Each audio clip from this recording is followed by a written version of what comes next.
Welcome to Switching On Electrified Skills, the podcast that sparks your curiosity and ignites your passion for a career in electrification. I'm Deepak Farmer.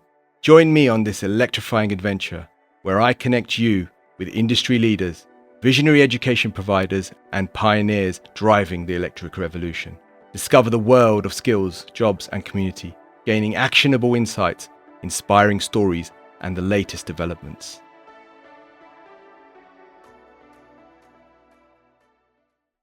Thank you for joining us again for another episode of Switching on Electrified Skills. I've got two very special guests today, but you'll notice in their names, not just guests, brothers, in fact. All right. So from the Blair Project, we've got Nile Henry, CEO of the Blair Project, and we've got Blair Henry, who it's named after, and also the operational manager for and STEM ambassador for the Blair Project. Welcome both. Thanks for having us. Thanks for having us, Deepak. It's really interesting to have you on because I know that we've seen each other lots of times over the years, and the work you do is absolutely fascinating because it's very close to my heart. It's very much about, supporting that sort of, reaching out and trying to bring opportunity to young people, right? But also to raise the awareness of opportunities within these sectors, electrification and other areas. I think that I would love to start with a little bit of an intro from yourselves around how the Blair Project formed, right, and why it's such an important part of the journey that you're on now. Yeah, so I can happily start with that. So hi, everybody. So Nile Henry, founder and CEO of the Blair Project. And I started the Blair Project when I was 18. So for everyone listening, 10 years ago, 29 now. And then really the ethos and the vision for the Blair Project came from when I was at college. I was studying to be a computer programmer, a software developer, and I knew that although I enjoyed it, it wasn't the career path for me. And my inspiration growing up was my mum, Dr. Marilyn Comrie, and she had ran her own businesses being a leadership and mentor coach. And from a very young age, I was like, do you know what? I want to be able to follow in her footsteps and become my own boss and have a business. But at the time, I didn't really know what business I wanted to do. But a big passion of mine was traveling. And I used to be a kid in the classroom that was always daydreaming and, wanting to go and see the world and experience different cultures. And I decided at the tender age of 18, I was going to save up enough money and I was going to go backpacking across the world. And I did that. And I went to America and I went to Australia. And I was meant to travel for a year, ran out of money after about 4 months, came home, was back working in retail. And I decided, you know what? I don't see myself doing this for the rest of my life in terms of just doing a regular 9 to 5. So I was like, I'm going to take the plunge and set up a business. And I approached my mum on, I think it was back in February of 2014, on a dinner table. I was like, Mum, I want to follow in your footsteps and I want to take this risk. She was like, I'll happily support you. Do you know what you want to do? I remember saying to her, I just want to do a business that gives me freedom and allows me to go and travel the world and do business. And I remember I turned across away from the dinner table onto the couch and I saw my younger brother, Blair. And I was like, Blair was an accomplished go-kart racer. And I was like, motorsport, for people listening to the podcast, if they didn't know, motorsport is one of those sports where it doesn't matter how talented you are, if you've not got the financial backing behind you, it's very hard to try and make it to the pinnacle of the sport, whether it's Formula One or Formula E. And money was always the barrier. So I decided, what if I could set up a business that would allow me to make motorsport more affordable, accessible, and diverse and inclusive. So regardless of your race, gender or background, anybody can participate in the sport, whether as a driver, a mechanic or an engineer. And that was the idea for the Blair Project. So we automatically became the diversity in motorsport champions and have been doing it for the last 10 years. Well, I'll get Blair, you can come in and chip in for a little bit. Sure. So just following on from what Niall was saying. So with the Blair Project, how it came to be, from a very young age, I've always had a passion for motorsport and particularly a passion for Formula One. So even my family tell me, but my first words was car. So it just told me that it was meant to be from a very young age. So how I got into it is I had I loved watching Michael Schumacher during the dominant Ferrari years, and I've always wanted to emulate his kind of success because I always used to hear from like my dad when I was watching Formula One with him that how Michael was able to build a team around him. So because there was years where Ferrari they just didn't have much success in the sport, and how Michael came in there, he built the team around him, and that they had all that success, and he for the period of time became the most successful and most dominant driver in Formula One history. So my passion for karting, came from watching his success. So I started kart racing at the age of 8, but if you're not familiar with the world of motorsport, it's a very expensive industry to get involved in. From a young age, I always had the ambition that no matter what the barrier was, you could go and go out there and achieve your dreams. And it was one of those things where, like, my family we didn't have the most money to continue my motorsport career after a while. So I was doing kart racing from the age of 8 to 16, and that time I was racing in Greater Manchester, down south in Northampton, across the country, and it got to a point where I was doing every single thing that I could to make it happen along with my family. So even back when I was at school, I used to sell like chocolates and sweets to my friends, and I think during my peak years at school, I was making probably like 300 a month. So it was a bit of backbreaking work at one point, bringing in like 12 Lucasades a day, and trying to make sure that I sold everything that I could to my friends to make enough money to just go racing. I mean, just to go racing like once a month, you're looking at, getting your car, your tyres and whatnot. And it's just one of those things you have to have that determination to do everything possible to make it happen. So eventually it got to a point where when I was 16, if I wanted to make up the next step in my journey, which was formula racing, which is the low level formula is called Formula Ford. So you would have needed roughly about £150,000 a year just to do a single season of racing. And then when you look at a lot of drivers' journeys, mostly it's the sons of very rich people that get to the top in Formula One. So even after Formula Ford, you go to, let's say, Formula 3 and it goes to 300,000 a year. And eventually, let's say the low level of Formula 1, which is Formula 2, you're looking at 2 to 3 million a year just to do a single season of racing. So we just estimated that if you wanted to get to Formula 1 as a driver, you would need about £40 million of sponsorship. So we just found that, it was one of those industries where unless you got the right either contacts, connections, or the right sponsorship, there's only so far that you could essentially go within the industry. So it didn't matter, let's say, how hard I worked or how hard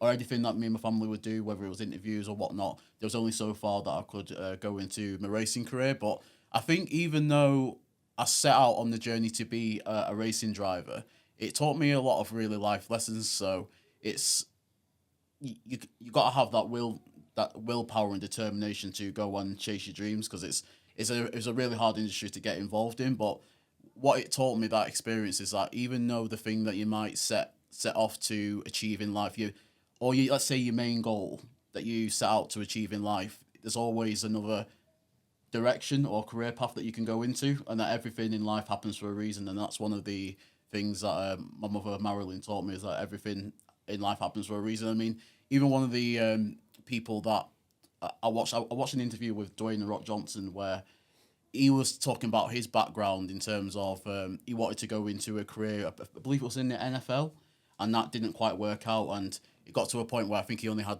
it's like $7 into his account, and it was only by a chance that he went into a career in WWE wrestling, and then he ended up having a load of success as a wrestler and then going into a career as an actor. So it just goes to show that sometimes the thing that you set out to achieve in life, even though it might not, even though the main thing you set out to do didn't quite work out, life might have a weird way of trying to lead you to another career path. So it gave me that mental toughness to know that everything happens for a reason and to never give up, really.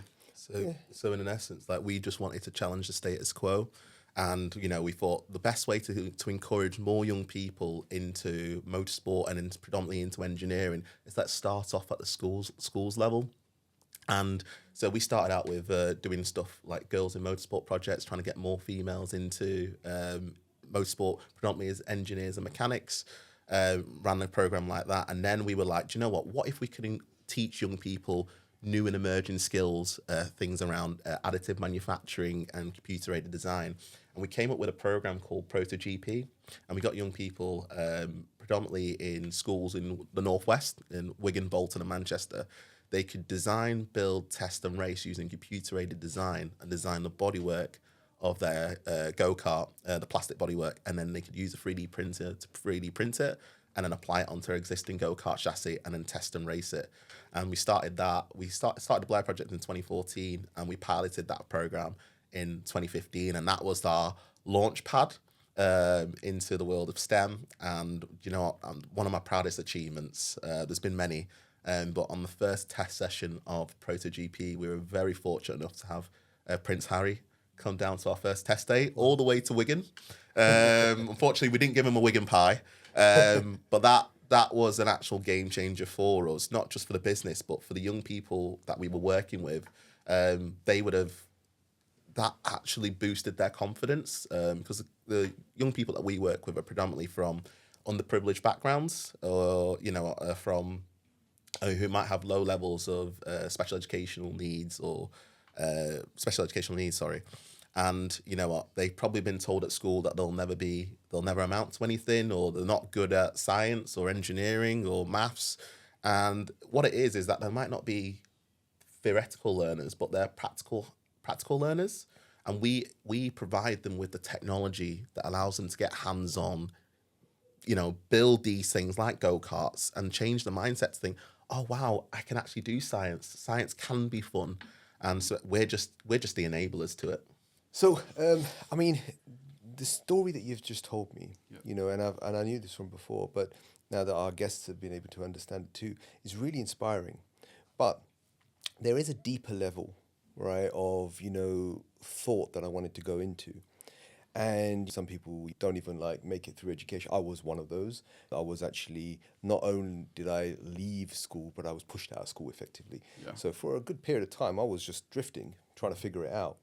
And talked about £150,000 to enter the first stage of Formula 4, did you say? Yeah, Formula 4, yeah. And we're talking about 150,000, and then we're talking about people who can't afford £150, right? To go and do even one go. I didn't go to my first go-kart, race until I was in my 30s, right? Yeah. I now regularly go to ski. Wasn't even on my radar until the last 5 years ago. And I think that the aspirations that we believe in as youngsters, and especially when you look at cultures, right? Asian cultures, black, whatever, different cultures that come through. Our parents push us, right? We can do anything, you can just put your mind to it. But there is a point in which, when you get to around about, teenage years, where there's a realization, right, that everything that you were told about being able to do anything is full of barriers. Yeah. And you suddenly realize that actually, God, I might not be able to do this. At some point in your, aspirations, and yours too, from an entrepreneurial point of view, you would have had that realization where you thought, this isn't going to be easy. Yeah. Now, some people, like yourselves, right, can go past that barrier and, sort of think, right, I can fight this and make this happen. But there are so many that don't get that opportunity or actually get defeated by those barriers. Yeah. And that emotion that they go through in realizing that I can't do this, or I can't get through this barrier. I can't see a path anywhere. How was the emotions for you when you had, when you looked at the TV and thought, right, to get there, right, I can't see a path. And this is before, obviously, you created a path, right, through the Blair Project. But how did you feel at that point? Yeah, this is going back to when I was 16, it got to a point, honestly, where I was like, what more do I need to do? You know what? I'm doing everything that I can possibly do, whether it's, I was doing, work at like Tesco and trying to bring like money in from there, or selling sweets and chocolates to my friends. So as a young person, when I was at school, when I was like 15, 16 years old, I felt like, what more can I do? And trying to do everything I can to make my dream come true. And yeah, it did. When I was at that age, when I was a teenager, it was it did have an emotional effect on me, like from a psychological standpoint, because it's almost like you feel like sort of like you're a failure at that point, because it's just it's one of those things where you feel like when you're on this pathway and you really want something, and it feels like you're on this. I guess it's almost like a never-ending treadmill where you try, or you're trying to get somewhere, and you just don't feel like you're making much progress, and it really does.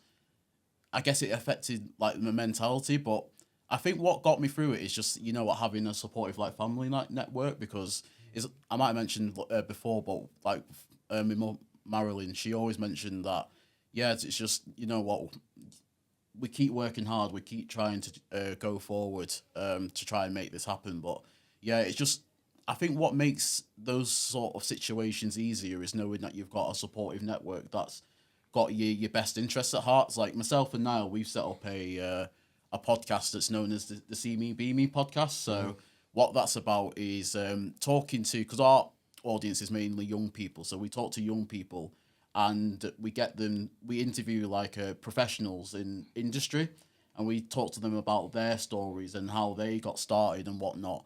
And it's just to essentially, what we want to do and use that platform to do is essentially show young people that this is the possibilities that are out there, but it's also just to show different role models, because I feel like the importance of, not feeling like a failure and whatnot is to have the supportive role models out there. So that's the importance of what we call the See Me Be Me effect. So when myself and Niall, we go into schools and we look at the young people that have been turned off by traditional education, they almost see their possibilities within us, because we're of a similar age.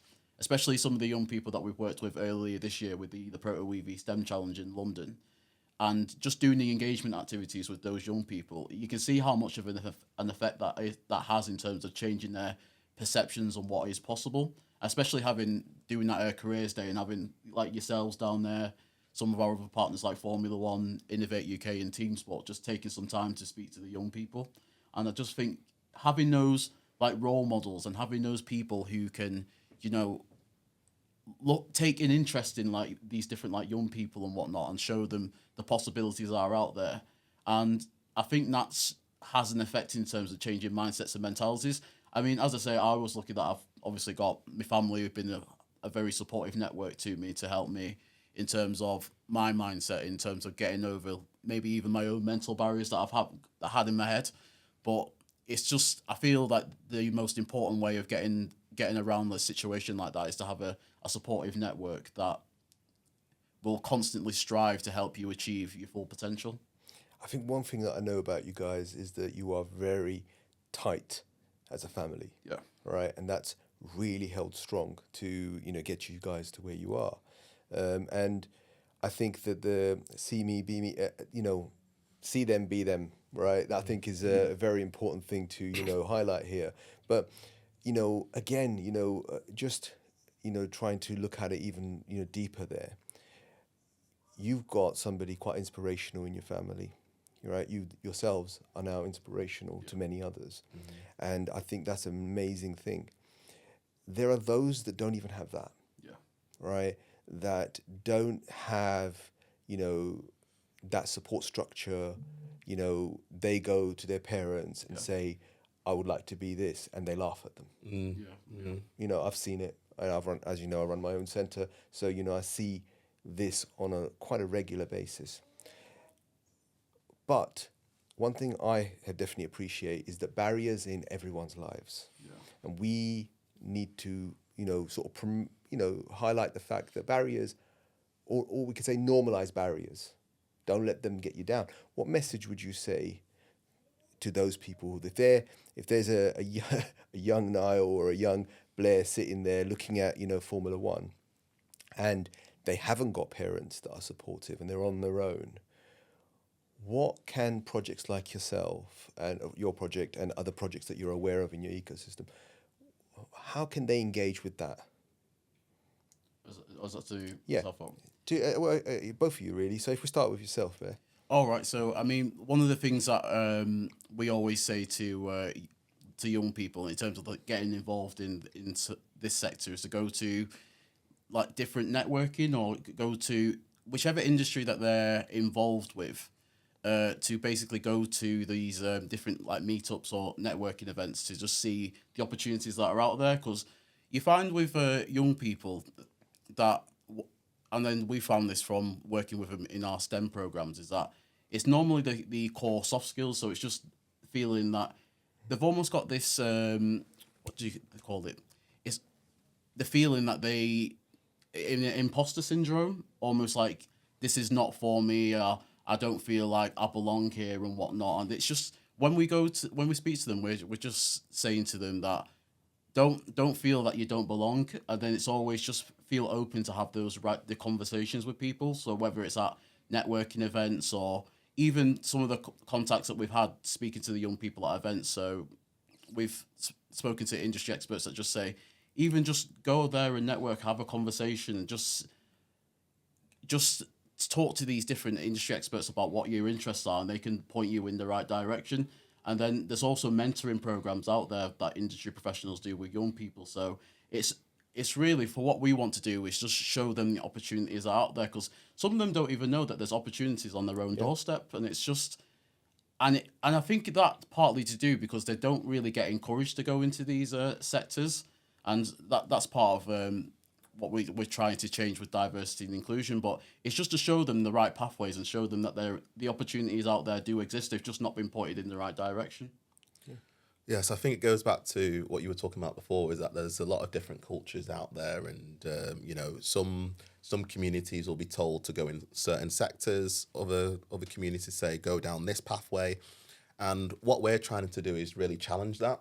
So I admit, like, because I'm from a privileged standpoint in terms of my mum ran her own businesses, and I could be inspired by my mum and think that is possible for me to start my own business because I could see it, so I could think I could be it. Whereas a lot of young people won't have that opportunity. And again, it's like when I was setting up the Blair Project, I was talking to you behind the scenes, is that, I was one of those kids that was part of this thing called the Forgotten Middle. These are the kids who weren't the most academic at school, but weren't the disruptors. So the teachers just thought, you know what, we don't really need to give that person any attention. They'll be fine, whatever. But then I was not engaged with education, and I was talking about before how I was just always daydreaming and thinking about traveling or making my own video games. And so when I came back from traveling, it was in that regard of, right, okay, well, I'm going to want to set up a business. Who can I look up to who can be my role model outside of my mum? And unfortunately, we're from a Black Caribbean community, and a lot of our celebrities, probably still today, but back then were either sports stars or entertainers. So for a lot of young people, they'll think, well, the only way to, get ahead in life is that I've got to be a footballer. I've got to be a rapper. I've got to be a dancer. And I just knew that wasn't really for me. I wanted to do something that was purposeful. And I wanted to do something around engineering. But I didn't know, I couldn't see it. So I thought to myself, well, if I can't find a role model, then hopefully I can be the role model to the next generation. And that sounds crazy to say at 18, but that was what I had in my head, is that I want to be able to change things. And so I decided, right, okay, with these new STEM programs, what we're going to do is work with young people from Black, Asian, minority ethnic backgrounds and kids from lower socioeconomic backgrounds, because those are often the young people who aren't provided with these enrichment activities and quite often don't have that pathway or direction into these new and emerging careers. And, I mentioned before, I did a course at college at software development. So mechanical, electrical engineering, I had not the foggiest idea of that sector. But you know what? Thanks to working with my mum and obviously the power of LinkedIn, I was able to connect with a community who were leaders and experts in those fields. And quite often, I put posts out on LinkedIn, told them about the wacky idea of building a 3D printed go-kart, and people were more than happy enough to help us to turn that vision into reality. And together we did this project, and it was working with young people from those kind of backgrounds. And when we originally trialed this program back in 2015, we worked with retired engineers from Jaguar Land Rover. And although the project was a success, the the engagement with young people wasn't as great as we thought it was going to be, only because these individuals were in their 50s, 60s, and you know what? I'm always thankful for them for giving back, but the young people couldn't see their possibilities through them because they couldn't really relate on that aspect. If you're from a Black Caribbean or Black African background, or even from an Asian background, it's quite hard to see that. So what we did in the following years is we switched it up, where me and Blair learnt those skills ourselves and delivered those training within the classrooms or the youth clubs, and it actually worked. And the young people could see, as Blair mentioned earlier, they could see their possibilities through us, because at the time being 18, 19, and Blair was 16, 17 at the time, they thought, well, they're only a little bit older than us. If they can do it, why can't we do it? And from then on, we built that. We've worked with enough people who actually changed their mindsets and thought, you know what, I want to give science and engineering a go. And you know what, one of our most successful groups are working with young women. And because generally, the young girls have been told, oh, do you know what, if hairdressing or makeup and beauty is probably the direction you need to go, or do, in science, it's more chemistry led. Whereas we're saying, do you know what, come and have a go, come and get involved in building some electric, or at that time it was petrol go-karts before we went to electric. And at first, when we start our programs, the young people are really shy because they've got a lot of limiting beliefs that they've been told either by their teachers or parents growing up. And what we do is we start our programs by doing team building exercises. And what we want to develop in the first opening weeks is those soft skills. So it's about the team working, it's the problem solving, it's the creativity. And because these are all the key skills that they're going to need post-education for when they're applying for jobs. And we get them to do a little mini sponsorship presentation, and where they have to raise like £300. And the purpose of the exercise is not that they have to raise the money. It's about developing those soft skills so that by the time they finish, they know how to sell themselves. And that always works out really well because they're all part of the team. They've all got their individual team roles, and they're all working collectively to make sure that they hit that target. And then after they've done that, they all come together to start working on building their petrol go-kart or an electric go-kart. And there's nothing more beautiful, and I'm sure you would agree, Deepak, than, building something with your hands and then getting to test it and see if it actually works. And seeing their faces when their go-kart comes to life and it's racing around the track, it's really, it's amazing. It's honestly amazing. And it changes a lot of the perceptions about themselves as individuals. And what they go often to do is they go and tell their parents about it, and then the parents become intrigued, and then they come to the circuit days. And I remember one story, we used to run 3D printing workshops in a place called Lee, and we used to run it over the summer. And these were just targeted at young people between the ages of 11 to 19, and they get to use computer-aided design and design whatever they want and 3D print it. And they would 3D print the object that they designed, and they take it home, show their parents, and the parents would then often come in and they were like, I want to do this. And they want to get involved. And I remember one of the stories that parents were shoving kids off the machines because they wanted to use a 3D printer. And some of the parents even set up their own businesses where they're recycling old 3D printing filament and creating new reels and designing models and selling it into online. Well, one of our young people that we were working with, this would have been about 8 years ago. He, from doing the makerspace that we were calling it, the 3D printing workshop, he actually was able to do a few unique designs himself, and then he managed to get some of his designs put in a shop in Manchester. It's like a comic book shop, so he was doing like these different 3D printed comic figures, like a Terminator head and different figures such as that. And then he got to advertise those prints. So he managed to set up like a small little side business from the 3D prints that he was making. So that's one of the examples of some of our success stories. It's really intriguing how, I've been to one of your Proto EV events. Yeah. And I have to say, right, I was extremely, taken back with the idea that, it wasn't just about being hands-on. Yeah. I saw all walks of life, people, in terms of, girls, boys, cultures, everything, all working together as a team. But more importantly, I tell you what I was really taken back by, is when the cars didn't work. Yeah, yeah, When something went wrong, right? Or something wasn't just quite right. How they all chipped in together, right? To try to come up with solutions, try to fix it, try to build it. I thought that was amazing. You don't see that. And that comes back to your idea that, it is a team Yeah. that you're trying to build. And those soft skills came shining through, right? When I saw that, someone's thing had fallen off, right? And actually someone else came along and said, well, how if we fix it this way? Right. And that was really intriguing. But that hands-on experience of it's a world away from the kind of actions that most youth are taking right now. yeah, Most of it's virtual, right? It's I will watch a YouTube video, but I can't touch what's in there. yeah, I can't feel. I can't make it. Right? 3D printing, I think, is an amazing way to introduce that.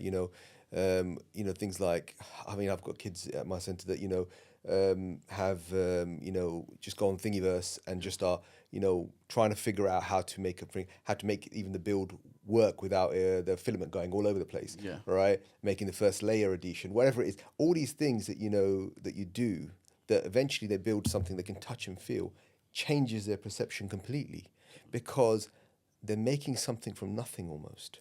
Something that was virtual into something that was real. yeah, You've touched that sweet spot, right? With not just letting them have access to that, but also showing them the skills that are required to make something more of it, yeah, rather than just something that they can just play with. It's something that they may be able to make a business out of, or Yeah. be able to work in a team out of. How do you do? How do we have lots of projects that go on, funded by Innovate UK, lots of things going on, but you're quite a unique example of how that should be done right. yeah. What would you suggest that others do to make their projects as accessible, right, as your projects are? So I think one of the things that what we try to do is that, especially in the world of STEM careers, is that there's loads of new roles, especially around the green economy, that are coming out. But the thing is, not enough young people, or even their teachers or the parents, have knowledge about these new and emerging careers. And we've worked with, for the last 10 years, we've worked with a number of employers who, we go to a lot of these networking events. It was like, we need more people coming into the sector. And it's just like, well, clearly you understand that you need more people, but what are you doing to actively engage with young people to then showcase these opportunities, to make them aware so that they come into your industry?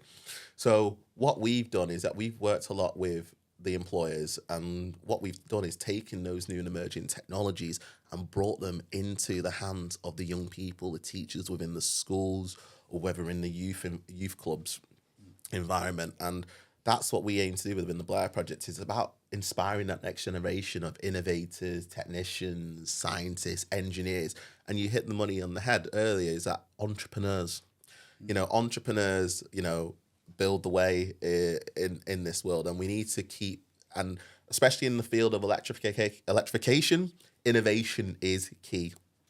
And so what we're doing is that we're saying to young people that these are the career pathways, and you can get involved with this new green industrial revolution. And what we want to do is provide you with the technologies and the hands-on skills, but also in an essence give you those soft skills, as we talked about earlier, so that you can navigate your way through. And one of the statistics, as the last 10 years, 90% of the young people that we've worked with have gone on to having a career with it, or further education, or apprenticeship opportunities around science, technology, and engineering, mainly within the digital tech manufacturing sectors, which I'm very proud about. But yeah, it's about working in alignment with industry and education and bridging the gap, and especially working with education. And we're working very much at a high school, college level. But I actually believe if you want to encourage that next generation, you're going to have to go in from as early as primary schools. And I'm talking about the age of 8. That is the formative years where kids are already thinking about, dreaming of what they're going to be. And, also as well, you find that by the time you get to high school, some of the creativity that you had when you were much younger is kind of dwindled. But so if you can keep that going and, and build that aspiration for those young people from that very early age, they'll end up most likely going into a STEM related career. But one of the things that we found very effective over the last few years is one of the things we've created is a mobile workshop, being our a STEM truck. So we've converted a Ford Transit van into a STEM vehicle. Because what we found is, especially in the most deprived communities, it's not likely that people will normally leave their communities. So what we thought of as a plan is to go into their communities and run these different fun like STEM engagement activities. So with different young people from different backgrounds. So we do these fun activities, whether it's like snap circuits or 3D printing workshops and whatnot. And it's about, when we do these sorts of activities, it's about showing these are what these activities can lead to in terms of career path, even a bit of like computer aided design as well. And it's so great to see some of the creativity that young people had. And again, it's just when we're doing these talks, because we do talks with them in terms of where these different sort of activities can lead to into career. And it's just surprising that how many of these young people don't actually know what is out there. But our STEM activities have had such a good effect in terms of changing the mentalities of young people across the country, because we started out doing it in Greater Manchester, but we've done visits in London, in Coventry, even some in the northeast as well. And it's just that the advice that we always give is that go into the hearts of those communities, find out what the needs are of the community so that you can have a wider impact in terms of a long-term impact in terms of changing their mindsets, so that in the long term they can see themselves in this industry. But also to add to that is that it's very important that employers do play a part in that. There is organisations like ourselves, there's organisations like Primary Engineer, but you know what, we can only do so much. Whereas if if employers are playing an active role in supporting whether being in the schools or working with organisations like ourselves, we'll get even more done to bridge that gap and to get more young people into our industries. Yeah, I mean, I think that, it's really important that we sort of focus on that a little bit, is that you said about going into people's communities. Yeah. Because we're not talking about really, and I'm not really quite keen on, labeling people, Yeah. right? And then assuming that because you've labeled them, that somehow some level of token diversity policy is going to make a change, right? I think that this is about understanding their cultures, right? And how you engage with that culture, right? And whether you are someone like, I'm Asian, right? I've grown up in East London. Yeah. My culture is very different. To engage with me at that young age is going to be different for someone that's growing up in Coventry, in maybe a different type of community, right? And it's the culture that you try to engage with so that you can gain the support, right, and be relatable and try and bring people closer to you. Yeah. And for me, that's where the focus is. But we get a lot of programs, a lot of people talk about diversity, inclusion, very much on that sort of token level. And I have to say that many employers, and there's some really good ones, many employers tend to, we've got a diversity policy, or we've got this policy, all surface level stuff, as opposed to going deep, right? What are your thoughts on that? And how do employers understand that if they really want to make a difference, that it's the culture that they need to engage with? I think there's still a long way to go in terms of diversity, because there is still almost that stigma because so there's some people that have the mentality that some people that are in positions, where there's not a lot of diverse faces, it's almost, as you were saying, there's that form of tokenism. So I think there's a long way to go in terms of like changing people's mindsets, but I think what we can do is that we have to, as I say, find out the needs of these different communities, because, as I say, there's just seems, I think with a lot of people, that they have this almost fear of change. And I think when I don't know whether it's almost like a bit of a stigma where they feel almost as though if you see people that don't look like themselves, they almost feel like, oh, this frightens me because I'm not used to this sort of change within the organisation. But what I think is that we have to just change people's mindsets. We have to just keep listening to what these different communities are saying, so that we can over time through the years change the mindsets of people so that we can create like everlasting change throughout the next few years, really. So I mean, yeah, it's a difficult thing, and it's things that does take time, and you've got to be proactive to change, and you've got to willingly want it, because, like you said, there's these D&I policies, and people create them, but they're never serious about them, and it's just do it because I've been told I need to do it, but I don't really want to do it. But you'd have to work with employers who actually are proactive and want to make a change. And it's like, there's been numerous reports, like the McKinsey report is, what the benefits and the impactfulness of having a diverse workforce, and how, it can lead to, a more high performing team, more creativity, even if you have someone who in a team who's a foreign language speaker, that can enable different markets into different countries. So there's been loads of reports about the benefits of having a more diverse workforce, and allowing you to learn from people's different backgrounds, to understand those cultures. I remember, personal experiences that Marilyn and I went over to New York as part of a fact-finding mission for a new innovation training centre that we've set up, which will be opening in March next year, called the Manchester Innovation Activities Hub, new net zero innovation centre. But part of doing the fact-finding mission, the feasibility study, we flew over to New York to learn best practices from organisations like out there, like the New York Makerspace and an organisation called the Harlem Education Activities Fund.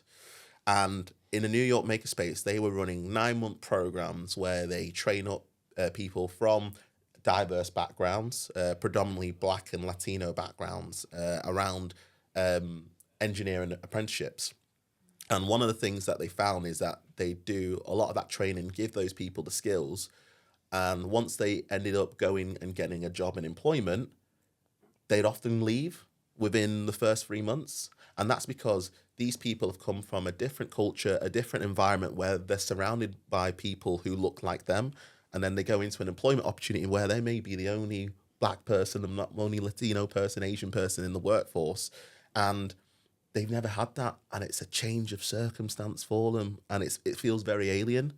And they feel like, well, I don't fit in here, so I'm going to leave. Whereas what they did in the future is that they'd pair somebody from the same course and ask the employees to take them both on. And what happens is that those two individuals would end up staying because they'd each have a support person. So when one's feeling, down, they have somebody to bounce off of. And plus, for those employers and those managers, they can learn from those individuals' backgrounds and get to know them, relate a little bit more, and it fostered a more inclusive and a more proactive workforce.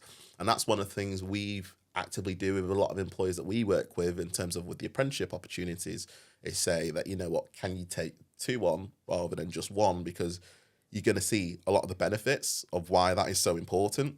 They can bounce off each other, right? Exactly. They can understand each other because they're from that community. They're from the same culture. They can understand. Yeah. That's such an important part. What a great idea, and I think that these are the sort of snippets that are going to be more and more. I just want to draw a little bit of attention to one of your other projects that, I've been made aware of, around Africa. Right. Just before we, run out of time. But, tell me a little bit more about that. So that's really about that female empowerment, right? And, and giving opportunities. I think it's in the hydrogen space and, within the African community. What's that project about and why does it matter? So this is a new project that we're working on, working with a company who are based in Uganda, who are doing stuff around electric bikes as a taxi service. But around women enabling women to get employment and become taxi drivers in Uganda, which is fantastic. But also teaching them how to service the bikes as well. Wow. And so one of the things that we're doing is that they're looking to work with training providers in the UK who can come out and do a lot of that skills training. So they've done it in Uganda, but they're wanting to expand into Kenya and Ghana. And so one of the opportunities that we've got is to go over there and run a program where we've got a team of EV skills trainers. So equipping women across Ghana and Kenya and teaching them those EV skills training, working on these e-bikes and scooters, so that you're giving opportunities for young women to be able to get job opportunities. And one of the another areas of another project that we're working on is, you mentioned, around hydrogen.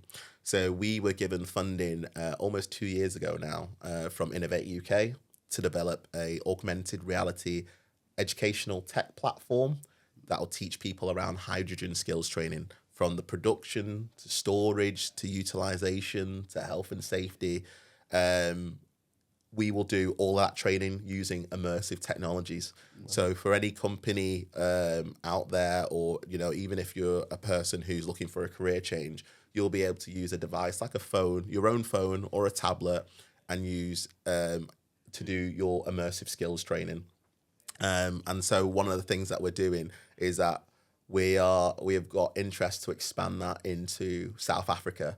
Wow. So Marilyn and I are flying out to South Africa on Saturday to look at rolling out this new platform called Versity into South Africa, which is an amazing opportunity. And it harks back to what I spoke about at the beginning, is that I always had that vision of doing a business that would allow me to travel the world, but also to expand internationally.